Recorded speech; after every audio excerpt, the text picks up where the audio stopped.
تو فمن شہد منکم الشہر فلیصم، جس کو رمضان ملے وہ روزہ رکھے۔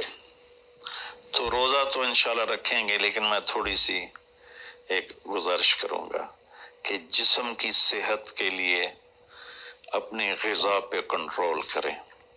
شاید کوئی یہ نہ بتائے، میں رمضان کے آداب میں یہ بات بتا رہا ہوں، سحری اتنی دبا کے نہ کھائیں کہ عصر تک اسی کے ڈکار آتے رہیں، کھٹے ڈکار آتے رہیں، اور افطاری اتنی دبا کے نہ کریں کہ پھر تراویح کے وقت پڑھاؤ کہ ہن میں کیویں پڑھاؤں، اٹھیا ہی نہیں جاندا، مجھ بن کے ڈٹھا پہ ہوندا ہے۔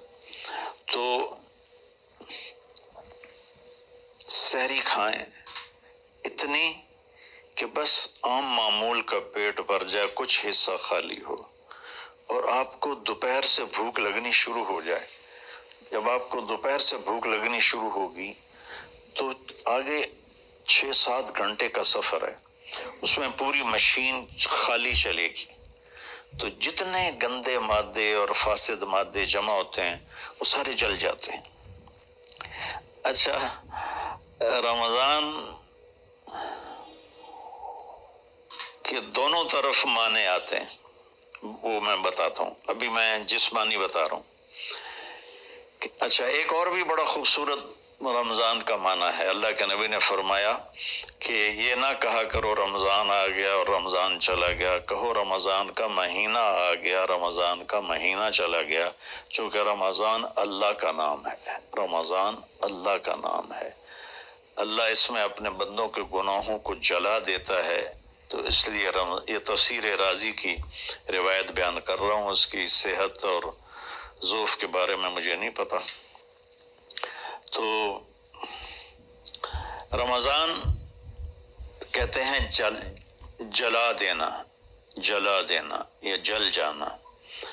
تو جب آپ کا فاقہ 12 بجے سے شروع ہو جائے گا اور 6-6:30 بجے تک چلے گا، تو آپ کے جسم کا ایک ایک خلیہ گرم ہو جائے گا اور اس میں سے بھاپ نکلے گی، اور آپ کے جسم کی گندگی پورے سال کی جو جمع ہے وہ جلنا شروع ہوگی۔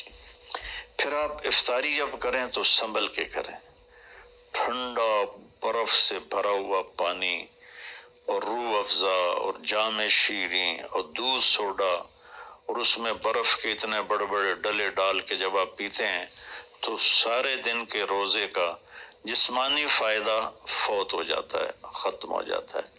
سنبھل کے پانی پئیں اور روم ٹمپریچر کا پانی پئیں۔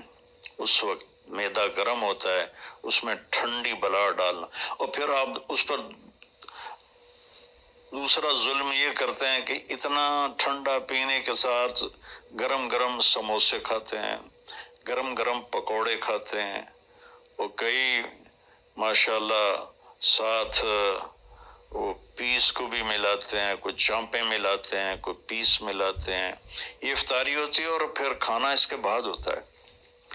تو سادہ پانی سے روزہ افطار کریں اور مغرب کی نماز کے بعد ہلکا پھلکا کھانا لیں، اور پھر تراویح کا انتظار کریں، تراویح پڑھیں، اور اس کے بعد جس کا ذوق ہے ٹھنڈا پانی پینے کا وہ ٹھنڈا پی لے، گرم کا ذوق ہے گرم پی لے، لیکن برائے مہربانی کئی چیزوں کا، اب میں ایک آپ کو مثال دیتا ہوں۔ یہ ہماری گاڑیاں ہیں معمولی سی، تو ہم اس میں دیکھتے ہیں کہ اچھا پیٹرول کہاں ملتا ہے۔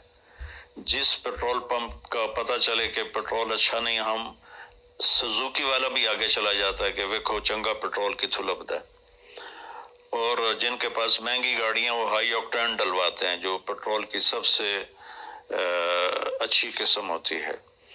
تو ہم اپنی ایک چھوٹی سی گاڑی، چند لاکھ یا چند کروڑ کی گاڑی کو اچھا پیٹرول دینے کے لیے کئی کلومیٹر سفر کرتے ہیں کہ وہاں کا پیٹرول پمپ اچھا ہے، اور یہ جو گاڑی ہے جس کی آنکھ کا یہ ابرو کا یہ جو پپوٹے کا بال ہے، یہ اگر گر جائے تو ساری دنیا مل کے نہیں دے سکتی۔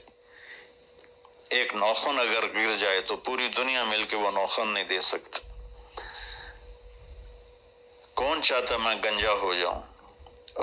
ایک بال گرتا ہے تو پوری دنیا کی طاقت مل کر وہ بال واپس نہیں لا سکتے.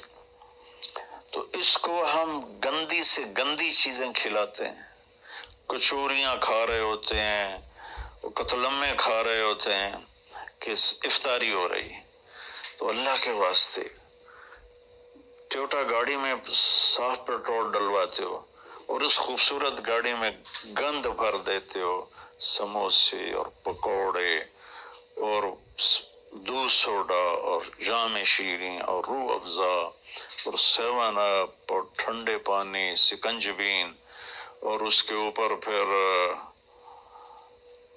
مرغے کے پیس اور چانپوں کے پیس، اور ابھی کھانا بعد میں کھانا ہوتا ہے. تو مہربانی کریں اپنے جسم کی صفائی کریں، اعتدال سے کھائیں.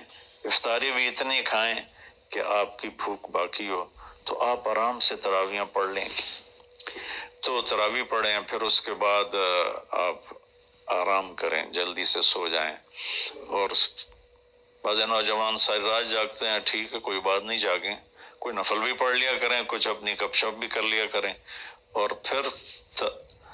پھر سحری ایسی کھائیں کہ اب اس میں پراٹھے پک رہے ہوتے ہیں اور ہر گھر سے پراٹھوں کی خوشبو آ رہی ہوتی ہے.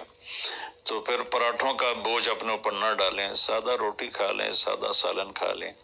تو پورے مہینے میں آپ کے پوری باڈی کی اوورالنگ ہو جائے گی.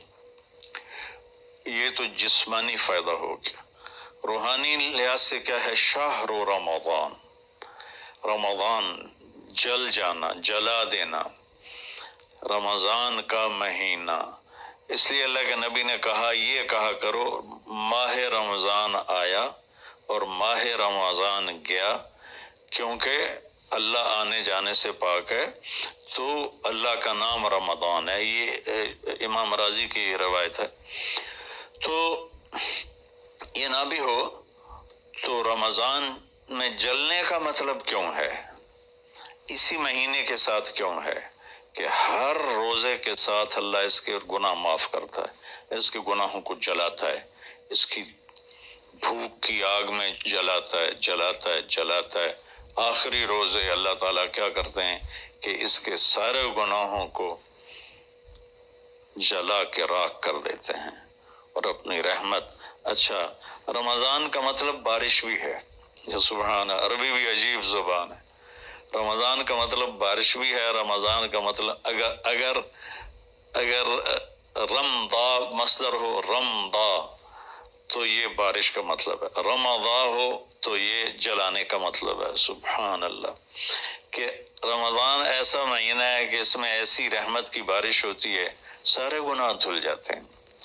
رمضان ایسا مہینہ ہے کہ اس میں ایسی اللہ کی رحمت متوجہ ہوتی ہے کہ سارے گناہ جل کے راکھ ہو جاتے ہیں، ہوا میں اڑا دیے جاتے ہیں راکھ کی طرح.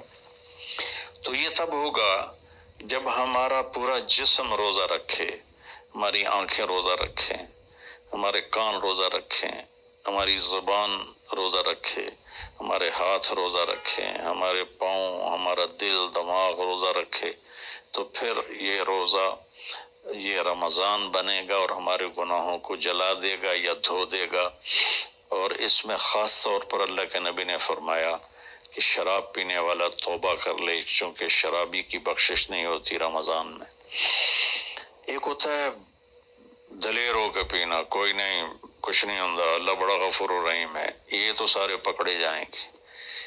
ایک آدمی میرے پاس آیا، وہ کہنے لگا جی مجھے شراب کی عادت ہے، چھٹتی نہیں، کئی دفعہ چھوڑی ہے، پھر نہیں چھوٹتی. اور پھر جو وہ تھاڑے مار کے رویا، اتنا رویا کہ میں بھی غمگین ہو گیا اس کے رونے کو دیکھ کر.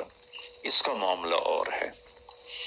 تو اس پر اللہ کی رحمت نازل ہو جائے گی، چونکہ جو توبہ کرتا رہتا ہے پھر اس سے ٹوٹ جاتی ہے. وہ دن میں 70 دفعہ بھی توڑے گا اور توبہ کرے گا تو اللہ کے ساتھ دوستی باقی رہے گی. تو ایک شرابی ہے تو اللہ کے واسطے چھوڑ دے. ماں باپ کو دکھ، عق الوالدین، ماں باپ کی نافرمانی نہیں فرمایا، ماں باپ کو پرزے کر دینا. نافرمانی تھوڑی بہت ہر بچے سے ہو جاتی ہے، لیکن ایسی نافرمانی کہ ماں باپ کا دل ٹکڑے ٹکڑے ہو جائے، اس کو کہتے ہیں عقوق الوالدین. عاق لوالدیہ، جو ماں باپ کے دل کو ٹکڑے ٹکڑے کر دے اس کی بھی بخشش نہیں ہوتی۔ تو مشاحن، جو دل میں کینہ پال کے رکھتا ہو کسی کے لیے، اور بغض رکھتا ہو کسی کے لیے، نفرت رکھتا ہو کسی کے لیے، حسد رکھتا ہو کسی کے لیے، ایک اس دل پر اللہ کی رحمت کی نظر نہیں پڑتی۔